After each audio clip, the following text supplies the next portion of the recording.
had 4 biscuits, and I ate 1. Then I only had 3. A loaf of bread, a container of milk, and a stick of butter. A loaf of milk, a container of bread, and a Joe Dirt DVD. A Joe Dirt DVD, Scarlett Johansson, and Treasure from a Fish Tank. Excuse me, pardon me, coming through. Oops, sorry, out of the way, out of the way. Cool. Happiness. What is happiness? Have you ever been happy? Yeah. Me neither. According to this English lexicon of fancy words that I've never used, seriously, I should probably use this at some point. Happiness is the feeling of showing contentment, satisfaction, or pleasure, usually stemming and or resulting from an action or a thought. Now, while that all sounds very fine and dandy, I personally find it a little bit too far-fetched to obtain. See, I struggle with the ability to generate and maintain happiness, mostly because of a vitamin deficiency and a chemical imbalance in my brain. I have severe depression. Outside of that, happiness has always been this fleeting feeling of impermanence that only comes in passing before I quickly dive back into the familiar world of indifference. For example, this one time I was at an arts and crafts store. I got way too excited about seeing this chibi Godzilla coin bank.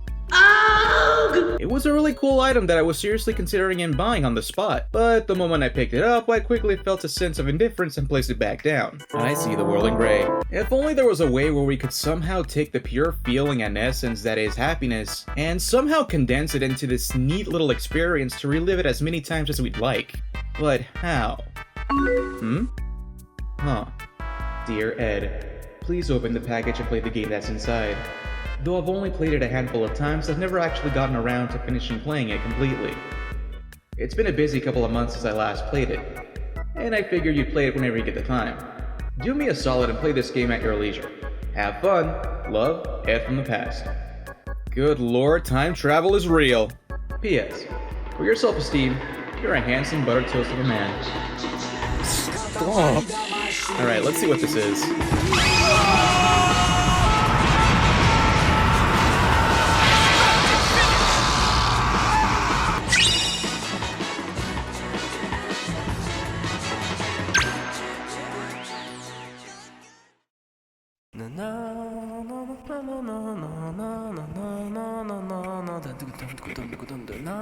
Katamari Damacy Reroll. I really can't contain my excitement for this game. Yeah! It's very ridiculous, weird, beautiful, challenging, and yet somehow fun to the point where I had a hard time putting it down after finishing it. It's a super fun ride of a game that makes you feel all tingly and happy inside, and I loved every single moment of it. So what is Katamari Damacy and its game series? Well, you basically take monkey and then adding some of with some of and then combined with butter toast and topping it off with my muscles. Simple, right? No! Okay, so maybe that wasn't the best explanation. No! Let me take it back from the start. Katamari Damacy was originally released for the PlayStation 2 back in 2004, and then re-released again with the Reroll subtitle in 2018 and in 2020 for modern consoles. It's a twin-stick action puzzle game where you control this tiny little guy rolling around a little super adhesive ball. I went to college! But this isn't your ordinary ball. Oh no. This is a Katamari ball. Wow! See, this ball here allows everyday objects to stick to it so long as it's relative to the same size. The more you roll it around and pick up objects, the bigger it becomes and can roll even bigger things. In these games, your main goal is to roll up your Katamari into various sizes and send them off into the cosmos of space. The main things you'll be using will be your 2 joysticks, thumbs, and the occasional index finger for a shoulder button. Now, I did say that this is a twin-stick action puzzle game, and it lives up for what it is. See, the game tries to give a sense of immersion with its controls by emulating arm movement. What? Essentially, the joysticks control each of your character's arms for directional input. This is what we old video game enthusiasts call tank controls. Get used to it, kids, it's not that bad. You'll coordinate and use the joysticks to roll and maneuver your Katamari ball around the environment as if you'd be doing so with a big ball in real life.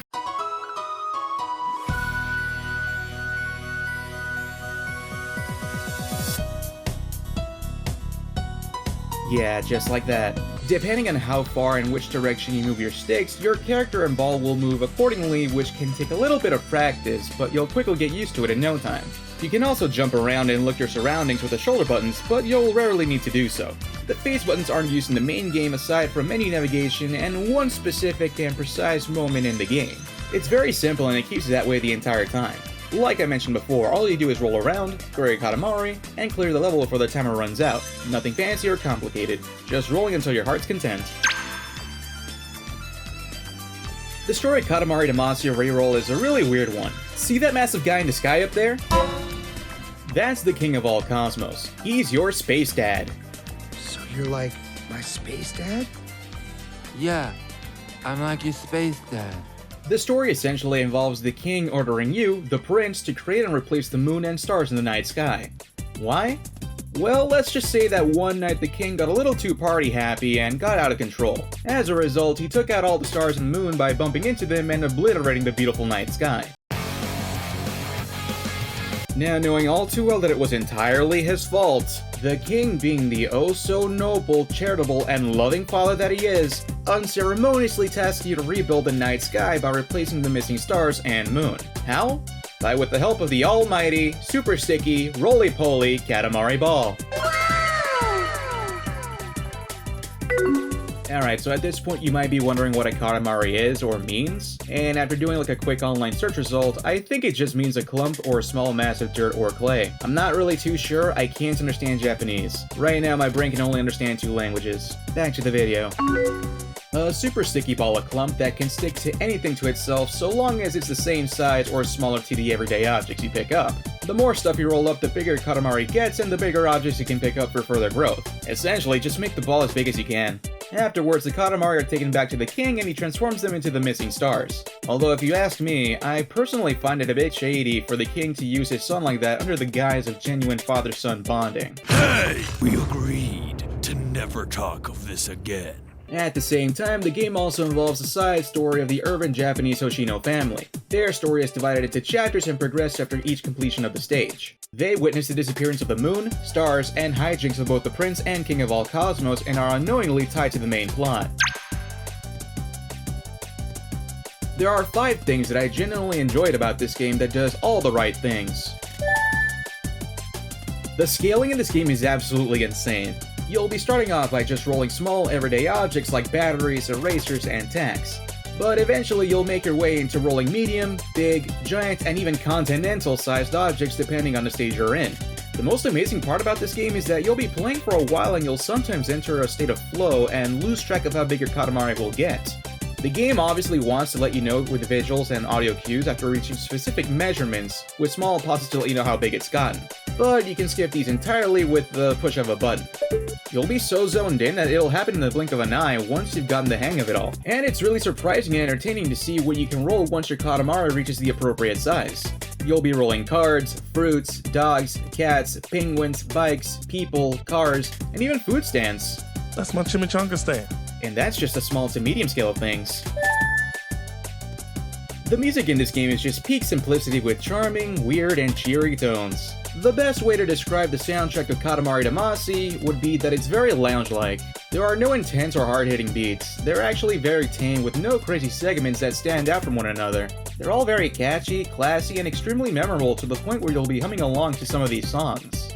The game has no dedicated genre with the music, and it ranges from jazz, samba, swing, to even big band types. It's like candy or ice cream for your ears. That being said, there are no bad songs in this game, but there is a really weird one that comes across as very encouraging. Thank you. Thank you. Seriously, you might want to play this game just for the songs alone.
Katamari Damacy Reroll is another short game to have fun and enjoy. A compact experience that takes roughly around 1 to 2 days to complete depending on how quick you can pick things up. You can still beat the game fairly quick if you aim for the bare minimum, but you'll miss out on an important task in 3 levels that will give you a good reward, which I'll explain later on. It's not a complicated game by any means, and the weird nature of it all makes it surprisingly easy to pick up, play, and even come back for repeated playthroughs to get better records. Oh yeah, this game's replay value lies in 2 things. The first one being your attempt to beat your own personal record at Katamari sizes before the timer runs out. You'll easily want to keep coming back for either improving that or for the second reason.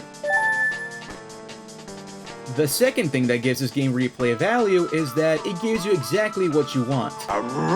And if you've been thinking or wondering about it throughout the video, then the answer is yes. See, the game rewards those with special bonuses for going a little above and beyond.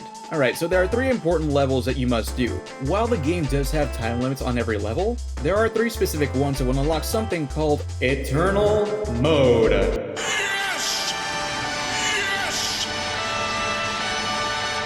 For this to happen, you must roll and grow your Katamari to an even bigger size than what is specified at the beginning.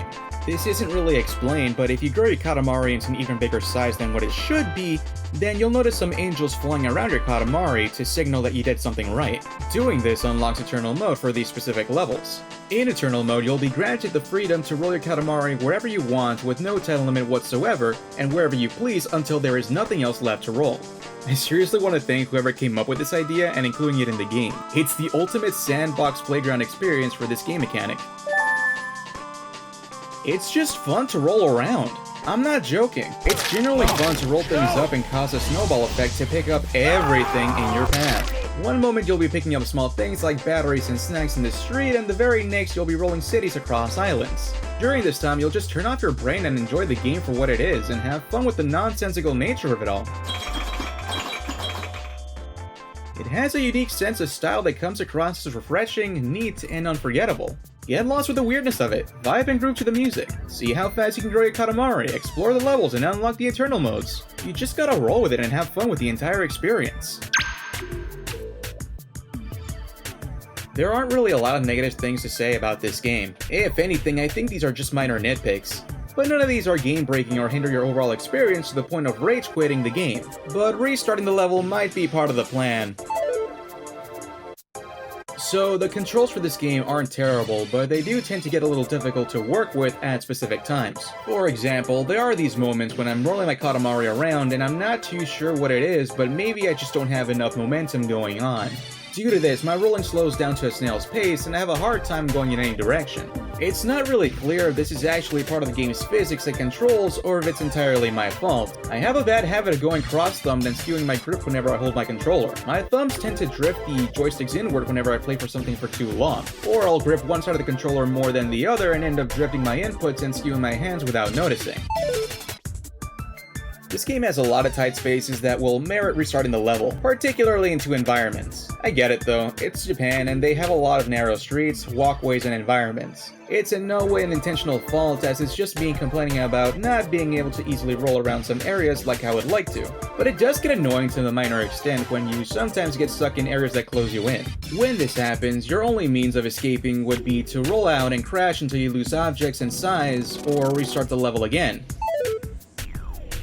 So there are only 3 types of environments in this game, but don't let that bother or deter you from actually enjoying the experience. In each level, you'll be starting off in different places with different goals that allow you to explore around and see more of what the environments have to offer. I understand that this is just a remake of the first game, and as a result, it's just a test run to see what the game was initially capable of. While this may seem initially kind of bad, it's really not, as there are obstacles that can be cleared upon opening up more places within those environments after growing your Katamari to specific sizes. So the game literally opens up as you progress. Though the 3 levels may not seem like much, they are memorable enough to build a mental map of what to do and where to go for future runs and repeated playthroughs. So in my experience, Katamari Damacy has always been this game that very few people have talked about in passing, but was always highly praised. From an initial outside perspective, I didn't think of it much aside from recalling it as that one game where you roll stuff around. But after playing this game, I finally get why people like Katamari so much. It's incredibly fun, addicting, campy, weird, and simple to play. It's obviously one that will live forever in the depths of your mind for years on end. The philosophy of this game is one of game director Keita Takahashi, where 4 important elements were the main drive of this game: novelty, ease of understanding, enjoyment, and humor. Katamari Damacy checks all of those elements easily without having to overcomplicate or cram features into it to stretch the enjoyment for several people. It's definitely weird, obscure, absurd, and yet it all combines into this amazingly packaged, zany, and surreal game. Yeah, the game's main story and overall experience is a short one, but it's definitely memorable enough to leave an impression. The entire game leaves you with a sense of satisfaction from the puzzling and bizarre sense of humor, music, playstyle, and visuals. It feels like a weird fever dream that gets everything right from the start, with some questions that will still leave you wondering about how the world works even after beating the game. How exactly is the prince rolling that big ball around? Underneath this hefty exterior is a solid wall of muscle. Now, this is the reroll version of the original game, meaning that this is a re-release with some slight changes from the PlayStation 2 version. But I'll be honest and say that these changes are nothing too noticeable and are slight quality of life changes to make your experience more pleasant to go through. The graphics are upscaled, some levels are easier to navigate, you spawn in better locations, some levels have longer time limits, and character designs are slightly tweaked to fit more with the recent games. The game also has additional motion controls and simple controls in the Switch version. While I did have some gripes with the classic control scheme, I was curious enough and went ahead to try the simple controls. And I gotta say, I'm not a huge fan. I personally found that the simple control schemes tend to be a bit more challenging and confusing than the classic controls. I barely even completed the first level with it. But that's just me. You might like the simple controls if you're curious enough to give it a try. I didn't actually bother with the motion controls though, as I'm not keen to using any of that, and even then it wasn't really necessary since all you need is just a simple controller. I love Katamari! Seriously, you won't regret playing this first installment of the Katamari series. I can't say for certain how the other games are, given that I've only played just the first one so far, but it's a really good time that'll make you want to keep coming back for either beating your own personal records or just rolling around for the fun of it. It's easily one of the most memorable games I've played by far. It's the right combination of happy campiness, weird humor, amazing soundtracks, fun control mechanics, and surreal dreamlike nature. It really is happiness in a game, and I'm incredibly happy and satisfied that I got to experience this little gem for the very first time. A great big thank you to all those who continue to watch my videos and made it through this one. I still don't know where I'm exactly sure of what sort of content I'd like to continue making, but I'd like to continue posting as a means to share and speak my mind on some stuff that I genuinely like and enjoy. It's also a means to keep myself sane, sort my thoughts, and continue practicing my video and art skills. If you like this video, please leave a like, comment, or even consider subscribing to the channel. This is all made as a hobby with nothing but love for digital art, video games, entertainment, media, and artistic production. I aspire to improve in any area that I can and bring about a good experience to make people laugh. So until next time guys, see ya.